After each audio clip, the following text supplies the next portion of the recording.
If you like flowers, there's my new shed. If you like flowers, these come up every year, and I have these blue hibiscus. They're called Rose of Sharon here, and they multiply like crazy. So I've got them in other places, but I'm to the point now I got to pull them out of the ground. See, that came off there, and it mashed it down. These here are all orange lilies, and they've already done their thing, and I got to cut them off and trim all that green back, and it looks like grass. Or I call these funeral flowers. But I can't get rid of them. I've tried to keep coming back. And those impatiens, I used to buy them in Florida for annuals. And I bought them one time here, and they come back every single year. And they've multiplied, as you can see. Multiplied like crazy. And now we got all these here, raspberries. I've been picking at them. They come in probably about a handful a day. There's one under there. I picked them already in here. We had so much rain, it gave it like that fungus thing. But it looks like it's pulling out of it, and they're just layered on top of layers. I mean, they're on top of each other. So we got raspberries, and of course some impatiens spread back there too. Okay, let's go over here. That's a mimosa tree. I think I gave Melissa a seed of one of those, but it came up there and I just left it. That one was wild. This is a compost bin. So by itself, the volunteers are butternut squashes. The tomato came up. I think another one or two did, and I pulled one out. And the marigolds. I just threw all the plants that were dying last year in there, and that came up by itself. So we got butternuts. These are elderberries. These are probably the third year of the elderberries. Look how big they've gotten. They were tiny little, like half-gallon pots, and just in 2 years they've done this. Anyway, I thought I was going to get elderberries this year because, as you can see, they had blooms on them. But there's some over there.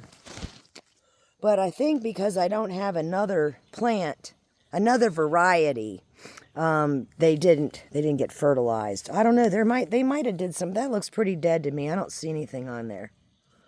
I don't know. We'll see what happens. I've never had them before, so I don't know what to expect.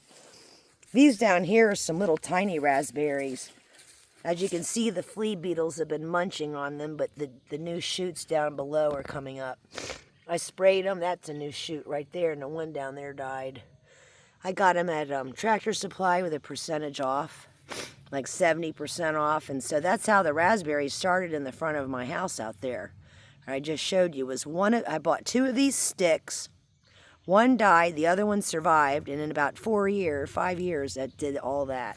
And I started getting raspberries like day 4. I gotta mow again. Look at this. We had rain every day for a solid month. It was awful. So my yard looks embarrassingly a mess. Anyways, we planted 7 rows of corn here, and they all pretty much came up. But girl, let me tell you, see all that grass down there? It was all in between these rows, and it was a nightmare. There was some late corn there. I guess when I put it in, I forgot a part of a row, so I put them in late. But I mean, that was full of that grass. I ain't doing it. I did some, and it killed me. But we need to get some more of the grass out of there.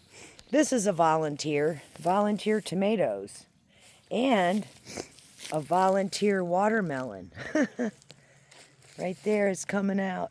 And there's a mullein. I grow a few mulleins here and there. There's a kale that just came up out of nowhere. And pull off of that and put it in your salad or eat it. Now let's go under the tree, under the peach tree. This tree is, I think this is the 5th year. And check this out. Look at this. I thought it was doing really bad because of all the rain, and I didn't get to spray it much, so this is totally organic. And some of them are not so pretty, but there's still a lot of good fruit. I mean, there's fruit everywhere. I'm not going to know what to do with all this. Probably not. And some of them they're really getting nice size. See that? They're getting nice size too.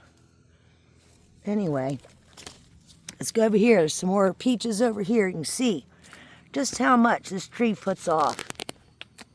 Check this out. It's crazy how much that they put out. And it just goes all the way around the bottom. Now I've got this tree pruned to keep the fruit low. I don't like it this low, of course. And I will prune it up higher. But see the limbs, I'm back here. The limbs just got so heavy with fruit that they went down. Like that's just hanging down. I think you're supposed to thin it some, but believe me, a ton fell off. And I was worried about taking any more. But anyways, this is the peach tree, and it's V-shaped, and all the fruit is pruned to stay low. What good is a fruit if you can't pick it, right? Who wants to climb a ladder? I don't. Not at my age. All right, we'll go into part 2.